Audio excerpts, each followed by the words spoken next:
perkembangan terkini situasi jangkitan wabak COVID-19 di negara ini. Kementerian Kesihatan memaklumkan mengenai kes pertama COVID-19 yang telah kembali ke rahmatullah. Perkara tersebut diumumkan oleh Yang Berhormat Datuk Seri Setia Dr. Haji Awang Muhammad Isham bin Haji Jaafar, Menteri Kesihatan, dalam sidang media khas pagi tadi. Pada hari ini, 3 hari bulan Syakban 1441 Hijrah, bersamaan 28 hari bulan Mac 2020 Masihi, dengan izin Allah Subhanahu Wa Taala jua dan dengan rasa duka cita, Kementerian Kesihatan ingin memaklumkan kepada orang ramai mengenai kes pertama yang telah kembali ke rahmatullah akibat COVID-19 di negara ini. Allahyarham ialah seorang lelaki tempatan berumur 64 tahun yang merupakan kes ke-25 COVID-19 di negara Brunei Darussalam. Allahyarham telah kembali ke rahmatullah di Pusat Pengasingan Kebangsaan pada hari Jumaat 27 Mac 2020 pada jam 8.20 malam. Allahyarham telah menjalani rawatan di pusat tersebut sejak disahkan dijangkiti COVID-19 pada 12 hari bulan Mac 2020 selepas pulang dari Kuala Lumpur dan Cambodia pada 4 hari bulan Mac 2020. Allahyarham telah mula mengalami tanda-tanda jangkitan pada 8 hari bulan Mac 2020 dan telah dimasukkan ke unit rawatan intensif di pusat berkenaan pada 16 Mac 2020. Sehubungan dengan ini, demi menjaga dan menghormati privasi serta confidentiality keluarga Allahyarham, Kementerian Kesihatan tidak akan mengungsikan butiran lanjut pribadi Allahyarham. Orang ramai juga dipohonkan untuk sama-sama menghormati dan tidak menyebarkan maklumat-maklumat berkaitan dengan Allahyarham. Di kesempatan ini, saya mewakili warga Kementerian Kesihatan dan keseluruh rakyat negara Brunei Darussalam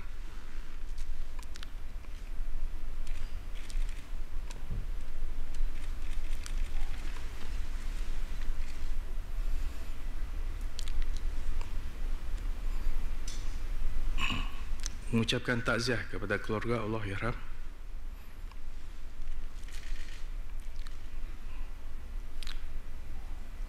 dan berdoa semoga rohnya dicucur rahmat dan ditempatkan bersama para salih. Al-Fatihah.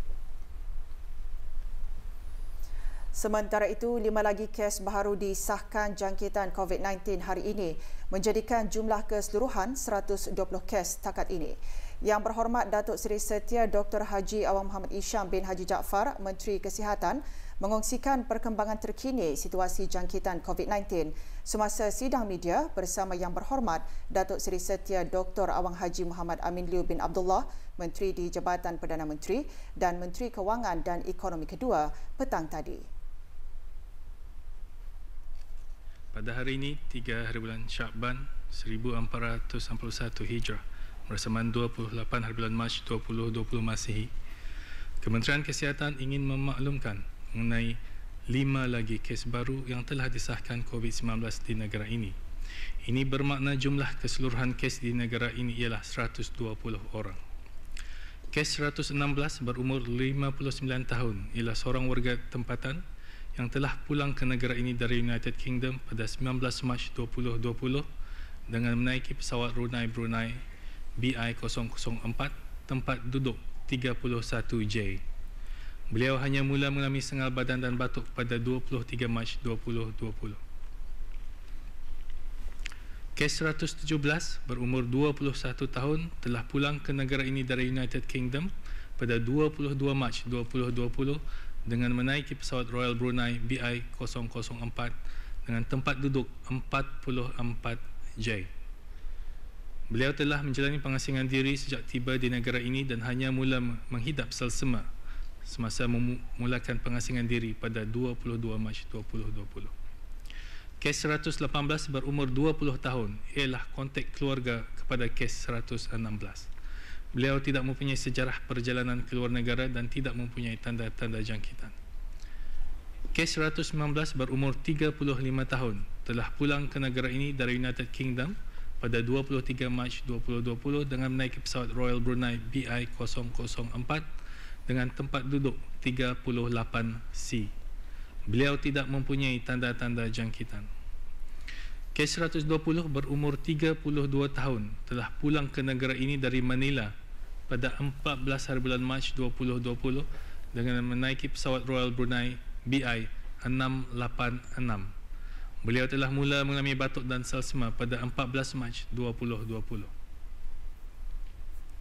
Kementerian Kesihatan juga ingin memaklumkan kepada orang ramai bahawa alhamdulillah dengan izin Allah Subhanahu Wa Taala juga pada hari ini 14 lagi kes yang dirawat di Pusat Pengasingan Kebangsaan telah disahkan sembuh dan dibenarkan pulang untuk ke rumah, membawa jumlah keseluruhan yang telah sembuh pada 25 orang. Ini bermakna terdapat 95 kes yang masih dirawat di pusat berkenaan. Pada hari ini, seorang kes yang sebelum ini memerlukan pemantauan rapi kini berada dalam keadaan kritikal. Ini bermakna ada 2 orang yang sedang di dalam keadaan kritikal dan memerlukan bantuan mesin pernafasan. Manakala 2 orang lagi memerlukan pemantauan rapi dan selebihnya dalam keadaan yang baik. Sementara itu, pada masa ini seramai 909 orang sedang menjalani kuarantin menurut Akta Penyakit Berjangkit Penggal 204. Manakala seramai 1,110 orang lagi telah menamatkan tempoh kuarantin dan dalam keadaan yang baik. Sejak awal Januari 2020, sebanyak 5,333 ujian makmal bagi COVID-19 telah dijalankan, yang membawa kepada nisbah 1 orang dalam 82 penduduk negara ini telah dibuat pemeriksaan. Seterusnya, merujuk kepada pengumuman di siaran akhbar bagi kenyataan media, situasi terkini jangkitan COVID-19 di negara Brunei Darussalam pada 15 Mac 2020 berhubung dengan permohonan kebenaran luar negeri. Jabatan Perdana Menteri dengan kerjasama dari Pusat Kebangsaan I-Kerajaan, Kementerian Pengangkutan dan Info Komunikasi kini telah membuat perubahan kepada tata cara permohonan tersebut, iaitu daripada melalui email kepada permohonan secara online yang dapat diakses dari laman web Jabatan Perdana Menteri www.pmo.gov.bn.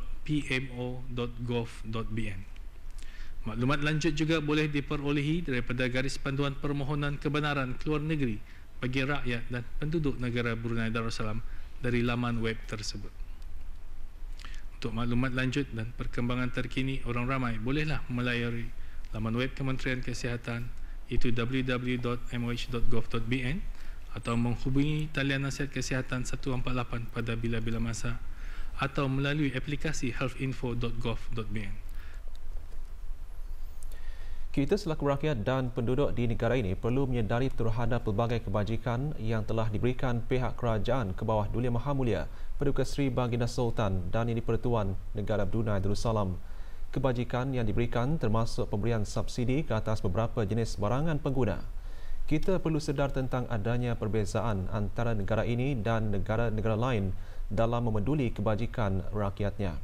Seterusnya, Yang Berhormat Datuk Seri Setia Dr. Awang Haji Muhammad Amin Liu bin Abdullah, Menteri di Jabatan Perdana Menteri dan Menteri Kewangan dan Ekonomi kedua menjelaskan. Since the outbreak of COVID-19, we have seen many government and central bank around the world implemented fiscal and monetary policy measures to try to help the economy and also the population. I think in Brunei's case, it's no exception. And that's why we are doing everything we can to try to support the Ministry of Health in their combat against this virus. And we are doing more than what we think we need is adequate for them to combat this virus. So that last week, we make an announcement about our investment in this artificial intelligence system so that we can monitor the hotspots of this virus in the country and also to make prediction about the potential cases that we will foresee in the coming days, months, so that our medical team can better equip themselves and better manage their medical resources to take on this challenge. Yesterday, we also heard about the building of a new isolation center. This will be done hopefully within 2 to 3 weeks. Again, in order to provide the country with enough medical facilities, equipment for the benefit and the welfare of the population. I know there have been a lot of questions being asked about how much we have spent on test kit and so on. But I think overall, maybe I can share with you that up to this stage, we have spent tens of millions of dollars to prepare the Ministry of Health to combat this crisis. But I'm sure this is not the end of it. There will be more that we need to spend. In addition to the health of the population, we are also very concerned about the health of our economy and the job securities of our people. And this is an area that we have been working very hard to ensure that we do our best to protect the jobs of our workers and so that our economy and our private sectors continue to thrive.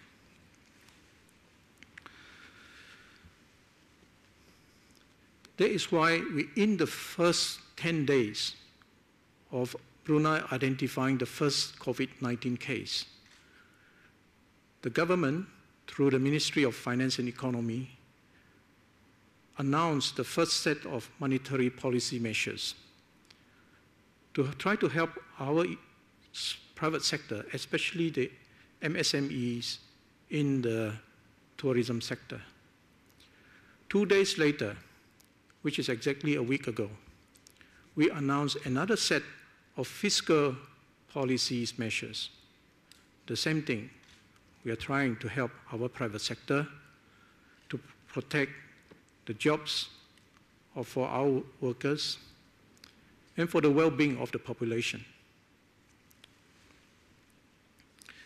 There are many measures that we have introduced, including deferment of TAP payment, SCP payment for 6 months, and many other measures that probably I do not need to repeat here. But after all this introduction of fiscal and monetary policy measures, there are still many questions in public. There are questions about the other sectors which are not in tourism. When we try to help our businesses, we must always remember we are managing government's fund, and we need to be responsible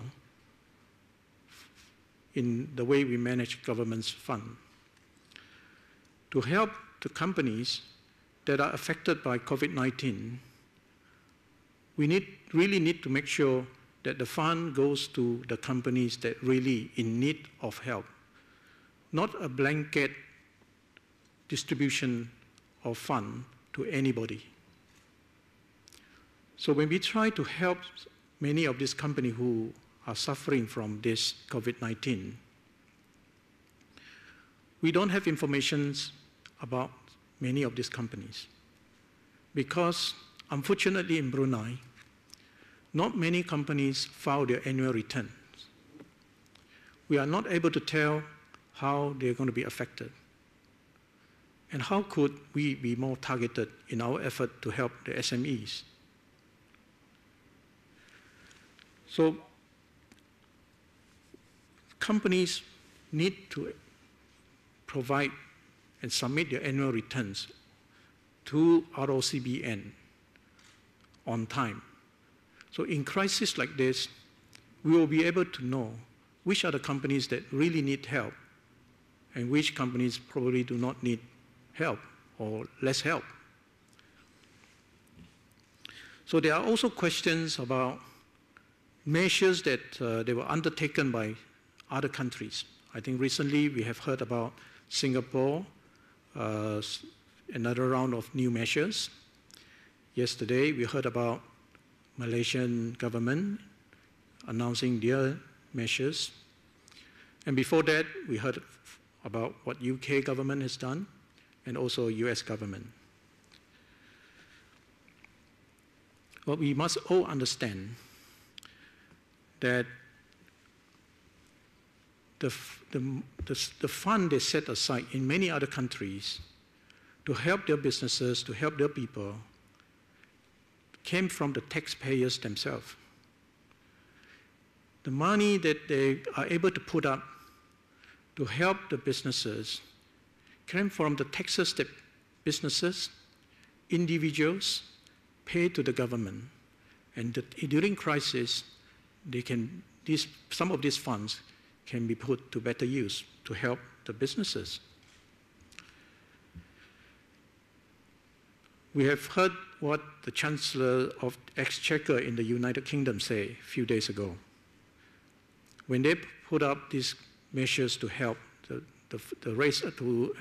approve the fund to help the businesses, he said the people need to pay. The people need to pay this. So higher taxes will be imposed potentially to raise the money to fund all this assistance. But in the case of Brunei, people don't pay income tax. People don't pay property tax. People don't pay sales tax. And not many corporations pay corporate tax. We have 9,000 over companies.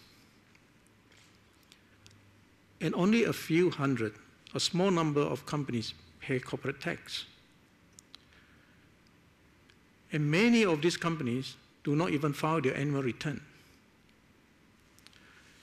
While they do not pay taxes, the government subsidizes their electricity, their water,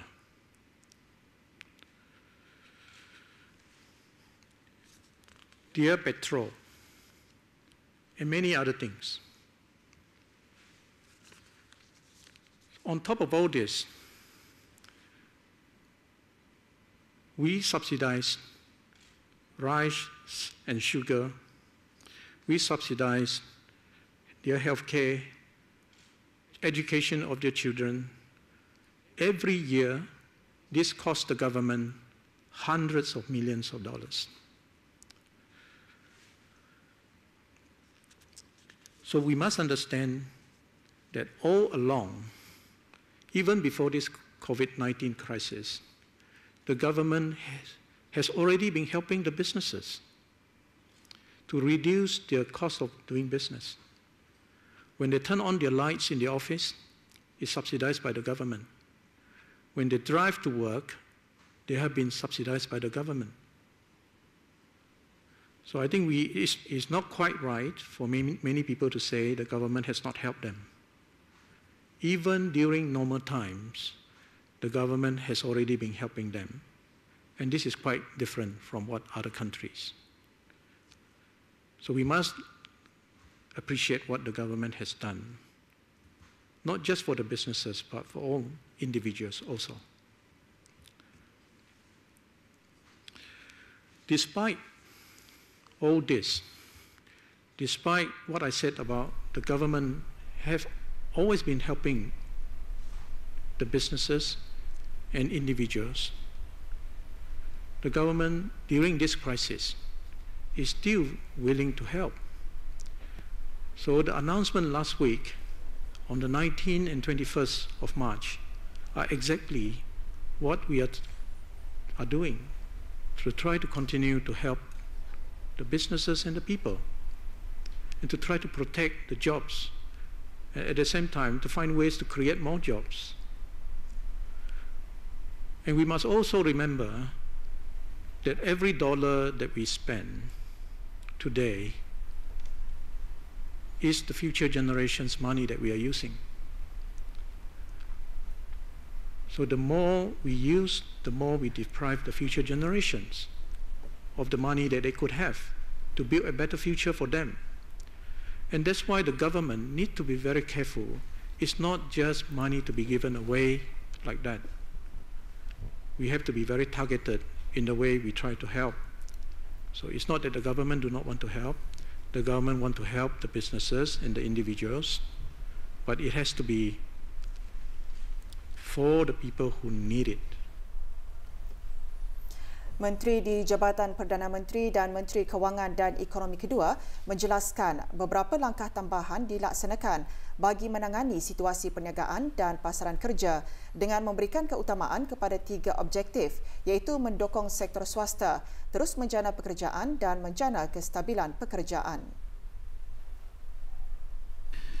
Merujuk siaran akhbar Kementerian Kewangan dan Ekonomi, semasa sidang media pada hari Sabtu 21 hari bulan Mac 2020 mengenai dengan langkah-langkah interim kerajaan bagi mendukung beberapa sektor swasta tertentu bagi menangani cabaran-cabaran sejak negara kita dilanda wabak COVID-19 pada 9 hari bulan Mac 2020 yang lalu. Negara pada masa ini adalah turut terkesan hasil dari penularan wabak COVID-19.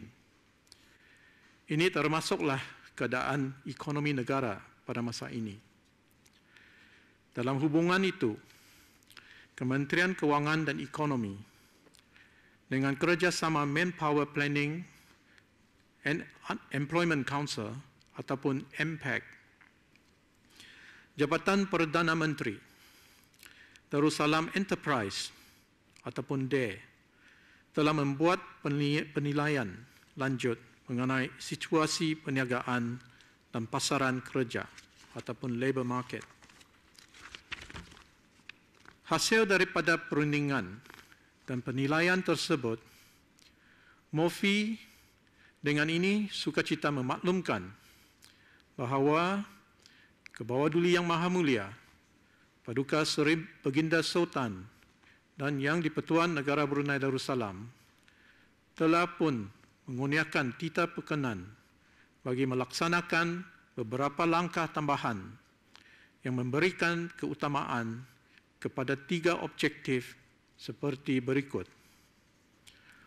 Objektif pertama adalah untuk mendukung sektor swasta yang terkesan disebabkan wabak COVID-19.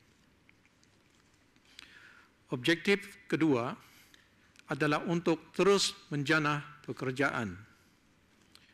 Objektif ketiga adalah bagi menjana kestabilan pekerjaan ataupun job security bagi melindungi kesejahteraan pekerja anak tempatan, khususnya di sektor swasta di negara Brunei Darussalam.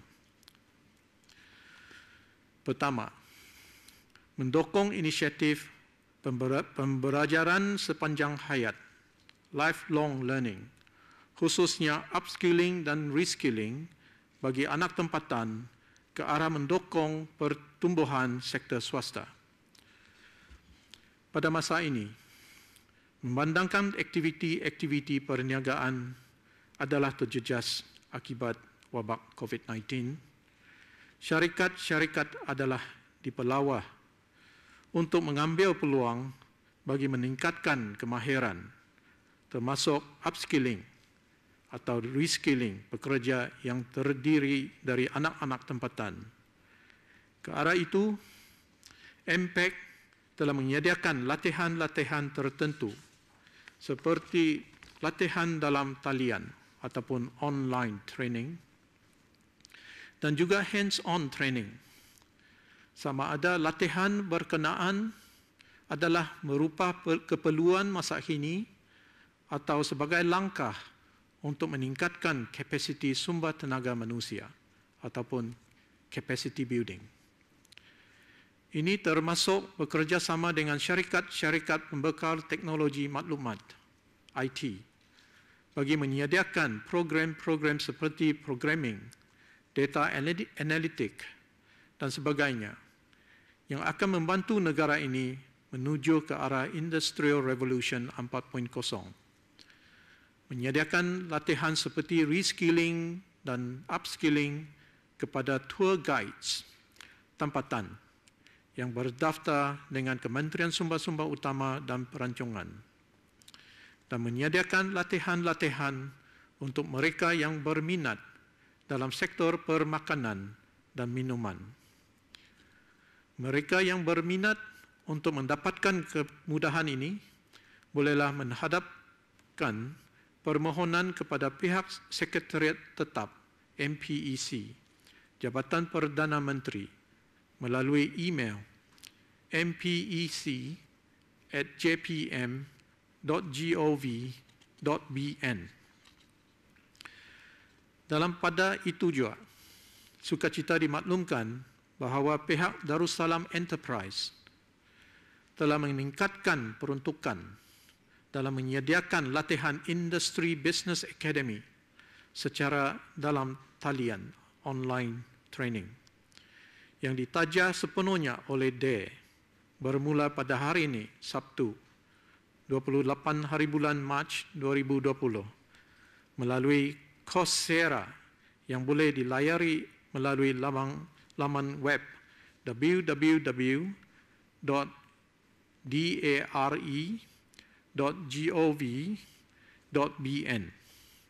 Coursera adalah satu platform yang dikendalikan oleh pakar-pakar perniagaan antarabangsa yang juga mengendalikan kursus-kursus di universiti-universiti yang terkemuka di seluruh dunia.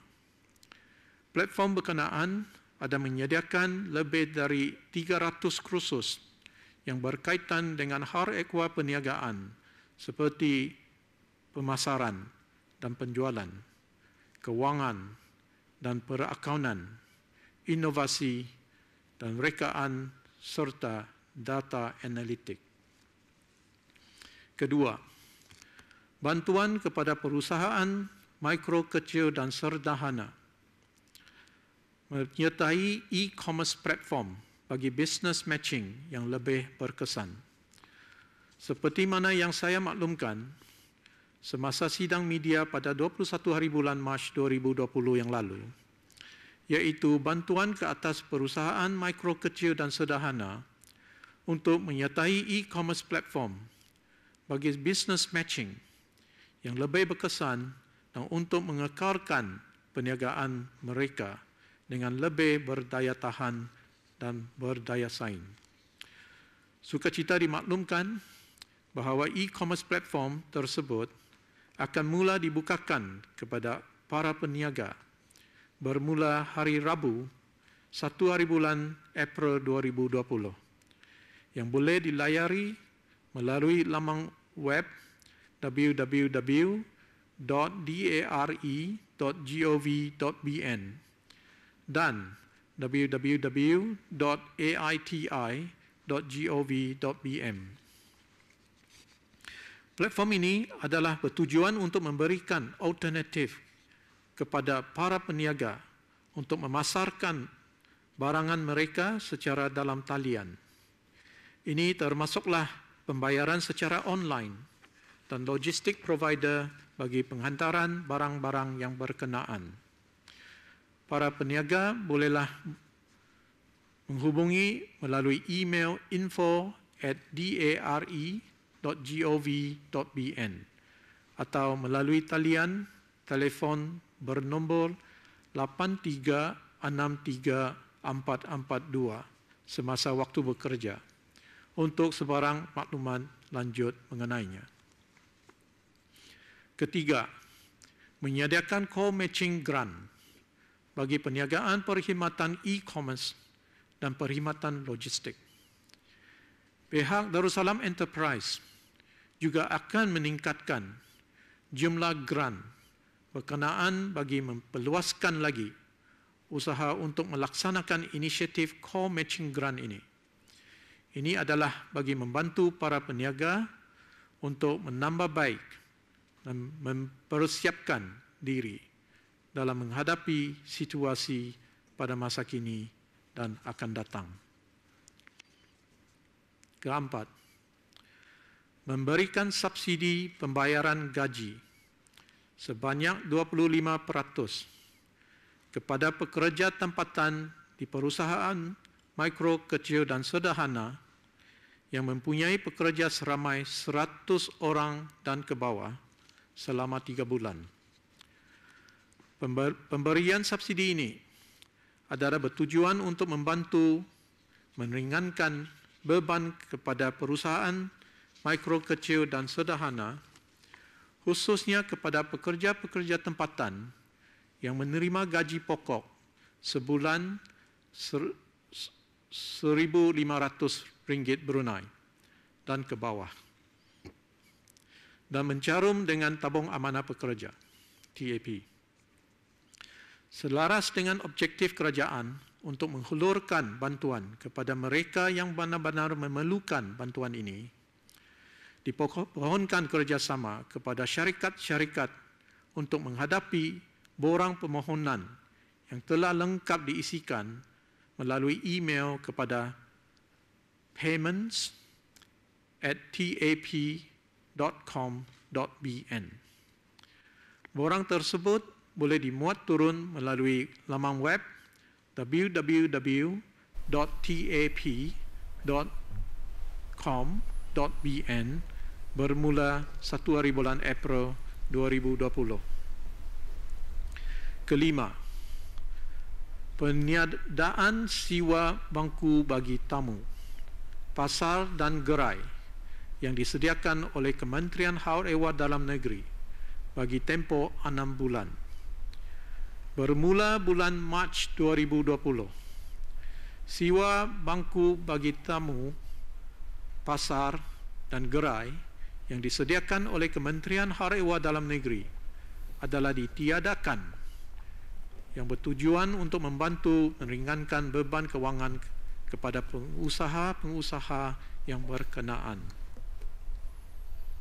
Dalam pernyataan media yang sama, Menteri di Jabatan Perdana Menteri dan Menteri Kewangan dan Ekonomi kedua menjelaskan lebih lanjut mengenai program perantisan iReady. Melaratkan program perantisan iReady ke peringkat Diploma Level 5, iaitu HND atau Advanced Diploma, dan Technical dan Vocational Education Training ataupun TVET. Pada masa ini, program perantisan iReady hanya dibukakan kepada peringkat ijazah sarjana muda dan ke atas sahaja.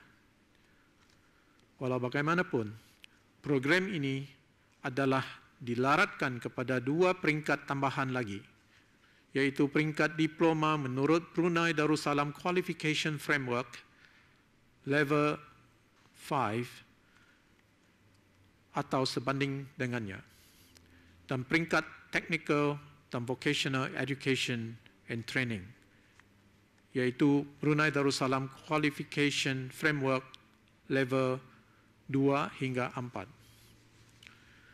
Program perantisan bagi ketiga-tiga peringkat pendidikan yang saya menyatakan tadi adalah untuk tempoh selama 18 bulan sahaja, berbanding dengan 36 bulan sebagaimana yang berjalan pada masa ini. Dengan perubahan ini, ianya akan membuka banyak peluang kepada anak-anak tempatan yang berkelayakan untuk mengikuti program-program yang dimaksudkan. Dalam pada itu, semasa mereka menjalani program berkenaan, kerajaan akan membiayai allowance perantis bagi tempoh 18 bulan mengikut kadar yang ditetapkan, iaitu RM800 sebulan bagi ijazah sarjana muda dan ke atas, sebagaimana jumlah yang diterima pada masa ini. RM600 Brunei sebulan bagi diploma level 5 dan RM400 sebulan bagi technical and vocational education training (TVET). Selain daripada itu, pihak kerajaan juga akan membiayai caruman TAP dan SCP bagi pihak syarikat-syarikat yang berkenaan.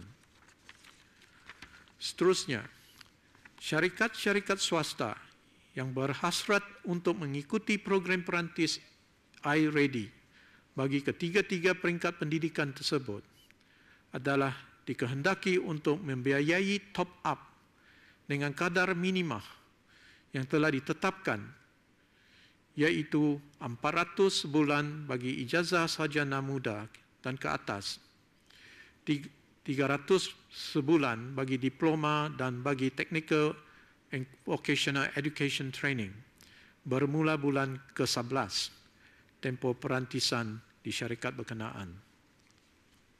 Ketujuh, penaiktarafan Portal Job Center Brunei JCB ke arah meningkatkan keberkesanan dalam mengisikan jawatan-jawatan yang diiklankan. Portal Job Center Brunei yang akan mempunyai beberapa fungsi-fungsi baru, antara lainnya seperti job matching ke pencari kerja tempatan secara automatik, di mana mereka boleh menerima notifikasi mengenai jawatan-jawatan baru yang diiklankan mengikut kesesuaian dan minat pencari kerja tempatan tersebut. Pencari kerja tempatan akan menerima status permohonan mereka secara real time, di mana mereka bolehlah membuat susulan kepada pihak syarikat. Menyediakan laporan mengenai keserasian pencari kerja tempatan berasaskan kriteria-kriteria jawatan berkenaan, di mana perkara ini adalah dilaksanakan secara automatik dengan menggunakan algoritma dan probability scanning yang boleh digunakan oleh pihak kerajaan dan pihak swasta. Satu fungsi lagi, syarikat boleh mendapatkan maklumat talent profile yang lebih komprehensif. Semua kemudahan yang disediakan melalui portal yang baru ini tidak akan dikenakan sebarang bayaran. Para syarikat dan pencari kerja tempatan yang belum berdaftar dengan Job Center Brunei adalah disarankan untuk berbuat demikian melalui laman web www.jobcenterbrunei.gov.bn. Ke-8, MPAC akan terus bekerjasama dengan pihak syarikat untuk mengetahui dengan lebih lanjut mengenai unjuran keperluan tenaga manusia. Ini adalah khusus bagi jenis perniagaan yang dikenal pasti akan memerlukan penambahan tenaga kerja seperti perniagaan e-commerce atau berunsurkan atas talian online business, keselamatan, cleaning services, pembuatan dan penghantaran delivery. Pihak JCB akan membantu dalam memudah cara pengisian mana-mana keperluan tenaga manusia dengan menyediakan perkhidmatan seperti penghantaran SMS kepada pencari kerja tempatan, menyediakan talent pool untuk kegunaan syarikat-syarikat serta mengadakan platform temuduga secara virtual. Hasil dari usaha ini, beberapa buah syarikat telah menunjukkan minat untuk memberikan pekerjaan kepada anak-anak tempatan. Untuk keterangan lanjut, para syarikat dan pencari kerja tempatan yang berminat boleh menghubungi pihak JCB di talian 823-9933 ataupun email jobcenterbronai@jpm.gov.bn ataupun melalui laman web www.jobcenterbrunei.gov.bn. Akhir sekali, seperti mana yang saya pernah sampaikan dalam sidang-sidang media yang lalu dan dalam menangani cabaran-cabaran yang sedang dilalui oleh syarikat-syarikat pada masa ini, adalah juga disarankan kepada pihak swasta untuk memainkan peranan masing-masing untuk membantu pihak kerajaan mencapai usaha-usaha yang telah digariskan. Saya juga menyeru dan mengingatkan kepada para syarikat untuk tidak memberhentikan pekerja anak-anak tempatan dan tidak melambatkan pembayaran gaji mereka. Pencari kerja tempatan juga adalah disarankan untuk merebut peluang-peluang pekerjaan yang ada.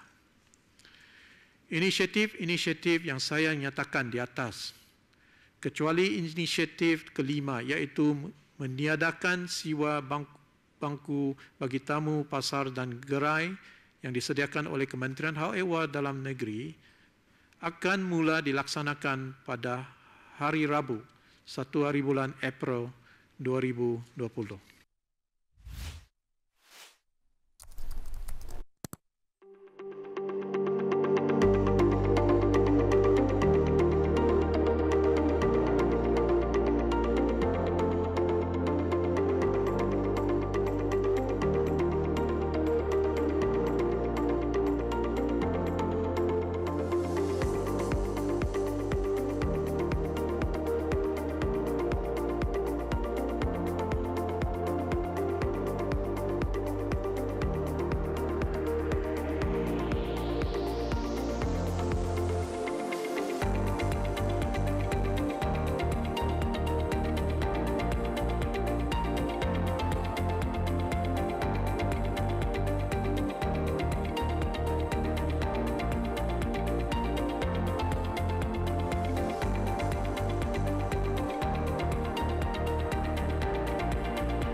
Keselamatan makanan merupakan satu kebimbangan yang dihadapi oleh semua negara akibat pandemik COVID-19. Apakah langkah-langkah yang perlu dilaksanakan oleh sektor perniagaan ke arah memastikan bekalan makanan mencukupi dan kawalan harga terjamin? Menteri di Jabatan Perdana Menteri dan Menteri Kewangan dan Ekonomi Kedua menjelaskan. Pada masa ini yang penting kerana beberapa negeri sudah mengambil langkah untuk lockdown. Jadi yang penting kita ni mesti juga memastikan trading route satu masih dibukakan. So few days ago kita ni ada berjanji dengan negeri Singapura untuk ensure the trade connectivity atau sentiasa dibuka, so that we can continue to bring in food and so on. So we are now working with a few other countries to ensure that these trade flows continue to be open. Jadi of course kita ni bukannya saja pakai melalui darat, melalui udara, for example. Masa ni Royal Brunei masih terbang ke beberapa negeri, walaupun pada masa ni memang ada passenger. So tapi we still have to fly because kita ni membawa balik makanan dan foodstuff ke negeri ini. Juga medical equipment, for example, ke Hong Kong mengambil equipment dan sebagainya. So inilah satu peranan yang dimainkan oleh Royal Brunei untuk menjamin kita ni sentiasa mencukupilah makanan yang diperlukan. Kerjasama berpaksikan semangat Brunei adalah pendorong kepada kejayaan semua langkah dan usaha menghadapi cabaran yang dicetuskan oleh COVID-19. Rakyat dan penduduk perlu berganding bahu dengan kerajaan dan mereka dialu-alukan untuk menghulur sumbangan kepada COVID-19 Relief Fund. This is the Brunei spirit, and this is something that we all should be very proud of. And when in a matter of days, as of 4:30 this afternoon, the balance is 1,260,000 a day about. Yeah, so I think we find this very encouraging, and we can call this the Brunei spirit. They all come together And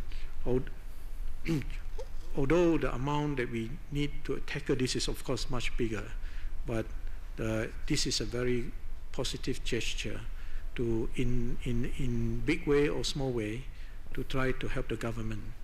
And we will obviously put this to good use, not only to help, to buy some of the essential items, but also maybe for the frontliners who may also need to, some of the things that they need to use and so on. So we will put them to good use. I think we want to assure the people who have contributed to this fund to express our gratitude for your contribution, and we encourage whoever is able to do more, please continue to contribute to this fund. Menteri Kesihatan juga menjelaskan mengenai perkembangan 11 warga yang telah sembuh dari COVID-19. I think kita pun ada mendengar juga dari luar, sama ada yang tua atau yang muda yang kira sembuh daripada jangkitan COVID ini. Kebanyakan mereka ada mengalami masalah sukar bernafas masih. Itu is expected sebab virus ini, unlike macam flu virus, ia hinggap di hujung-hujung paru-paru tu. Jadi sana ia mula merosakkan. Jadi tahap seseorang tu berbeza, depends on dia punya kemampuan seseorang untuk repair itself. Jadi of course yang susah nafas itu akan masih dipantau lah dari masa ke semasa. Jadi ia akan mengambil masa, bukan macam walaupun ia keluar kesannya masih ada tu, ia mungkin akan berminggu atau berbulan. So ini dipantau. Ketika diminta mengulas mengenai keadaan para doktor yang merawat penyakit atau virus lain sebelum ini dengan rawatan COVID-19, Menteri Kesihatan seterusnya menjelaskan. Jadi sebelum ini, especially yang frontliners ini ada tugasnya masing-masing lah. Jadi they know what they doing. Macam orang surgeon, of course tugasnya sebagai general surgeon, look after the macam pembedahan parut ke apakah. But sekarang pembedahan itu yang elektif tidak ada tu. Kecuali pembedahan untuk kanser atau masih berjalan atau emergency. Jadi masa-masa durang dan ini akan ditugaskan untuk memantau bagian COVID inilah. So sebab ia 24 jam, so doesn't matter apa ia punya kepakaran, pakar macam mata ke, hidung ke, durang involved juga masih, because rotation 24 hours. So durang turun padangnya tanya untuk menjalani menolong frontliners yang lain. Dan cuma tu je nurse lah, jururawat. Dan yang seperti diterangkan sebelum ni, not only them, semua orang macam even pembantu-pembantu kesihatan, pembersih-pembersih, and of course our uniform personnel, and of course our RB pilots and crew. So dorang ni is doing more beyond their duty. So tadi sangat menghargai lah apa yang dorang lakukan ini. So insyaAllah dengan kerja sama semua pihak ini, kita ni dapat mengawal penularan wabak.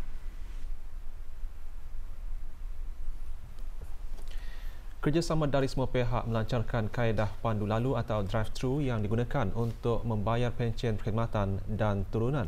Kaedah tersebut dilaksanakan ke arah mengurangkan risiko jangkitan COVID-19. Teruskan bersama berita perdana.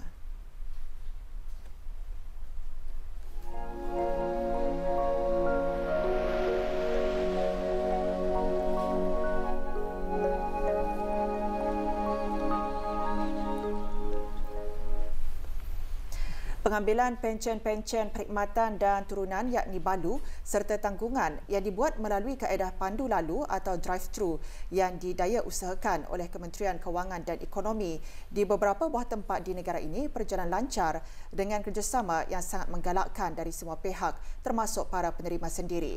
Kaedah tersebut yang digunapakai di tempat penurunan di depan dewan-dewan yang diaturkan akan juga diadakan pada hari Isnin ini bermula dari pukul 7.30 pagi hingga 4 petang.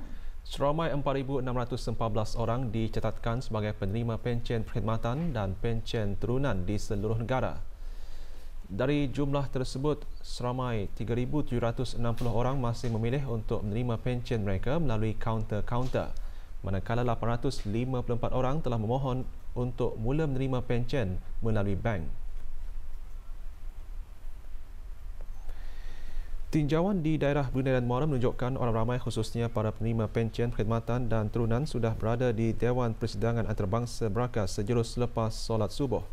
Para petugas dari Kementerian Kewangan dan Ekonomi dan anggota pasukan polis di Raja Brunei telah membuat perancangan yang rapi dengan mengawal selia kelancaran perjalanan kenderaan para penerima untuk menuju ke tempat perkhidmatan pandu lalu tersebut.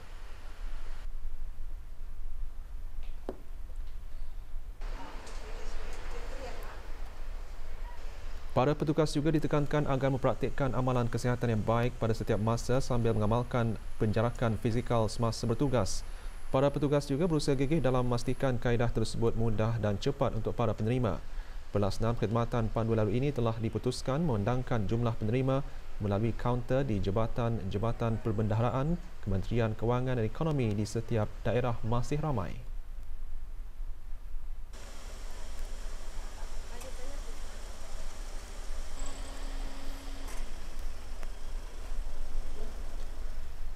Di daerah Brunei dan Muara sahaja seramai 2,476 orang merupakan penerima secara tunai atau melalui kaunter.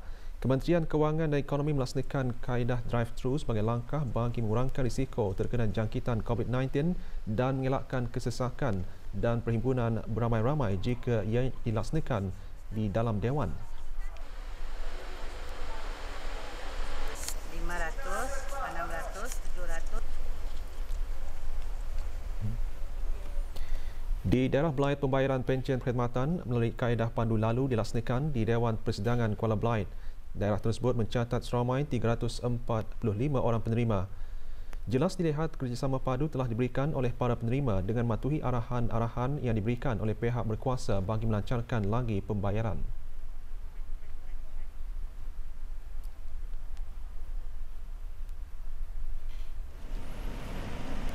Bagi daerah Tutong, para penerima pencen perkhidmatan dan turunan mengambil bayaran pencen masing-masing di Dewan Kemasyarakatan di Pekan Tutong. Kaedah yang sama juga dilaksanakan bagi daerah Tutong yang mempunyai 833 penerima.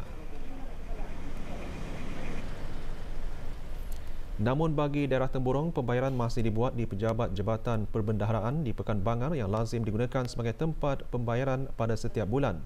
Ini adalah memandangkan keramaian penerima di daerah berkenaan hanya 106 orang.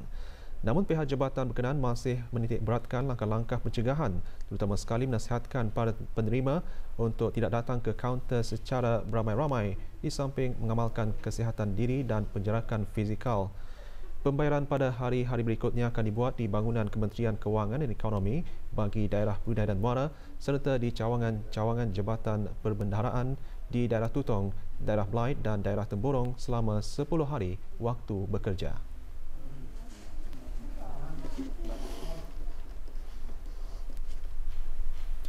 Rata-rata penerima pencen perkhidmatan dan pencen turunan menyambut baik langkah-langkah yang dibuat oleh kerajaan terutama dalam memeduli kemaslahatan para pesara terdiri daripada golongan warga emas. Bisa juga teratur kerajaan menganu tidak payah besar rasa dan lagi kalau lagi baik dimasukkan dalam bank lagi bisa. Cara ini adalah bagus untuk mengelakkan jangkitan-jangkitan COVID-19 ini, terutama sekali yang berumur yang 60 tahun ke atas. Macam mana? Menyenangkan sedikit pada kami orang tua. sebab berurusan pada masa ini lagi katanya di dalam keadaan yang genting lah namanya, diserang oleh penyakit COVID lah. Macam kami orang tua-tua ini mengikut apa saja arahan daripada pihak kerajaan untuk kebaikan. Ini adalah satu cara yang paling baik bagi diri saya kerana ini satu kemudahan dan mengurangkan kesesakan di salah satu jabatan-jabatan yang berkenaan yang membagi pembayaran ini. Macam drive-thru ni baguslah juga. Macam orang berqueue and then macam kalau orang tua-tua kan macam diorang dah tahan berdiri kan. So macam better lah yang macam mana ni. So it's a very good macam initiative made by the government. Menurut saya ini orang ramai dah berkumpul maksud aku kan. Jadi ini dalam kerja ini kan senang jauh dari kan daripada orang terjaminlah selamat daripada penyakit. Pelaksanaan penjarakan fizikal dipastikan semasa proses pembayaran pencen umur tua sebagai langkah pencegahan jangkitan COVID-19.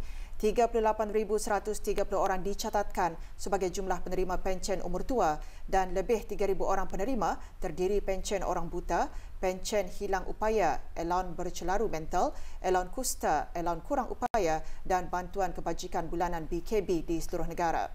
Pembayaran pencen yang secara lazimnya diadakan di kediaman penghulu dan ketua kampung diatur secara berperingkat-peringkat yang dirancang oleh penghulu dan ketua kampung sendiri. Kemah-kemah juga disediakan untuk memastikan para penerima dapat melakukan konsep penjarakan sosial.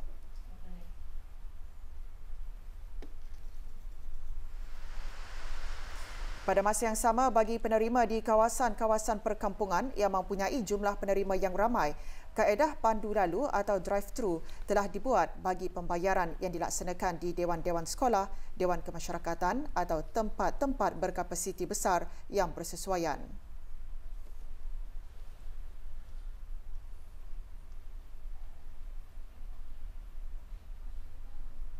Pembayaran melalui bank yang dirancang untuk mula dilaksanakan pada bulan April 2020 telah diawalkan pelaksanaannya pada bulan ini. Namun pembayaran melalui bank ini adalah sebagai pilihan tambahan kepada semua penerima selain daripada kaedah pembayaran yang masih dilaksanakan pada masa ini melalui penghulu dan ketua kampung.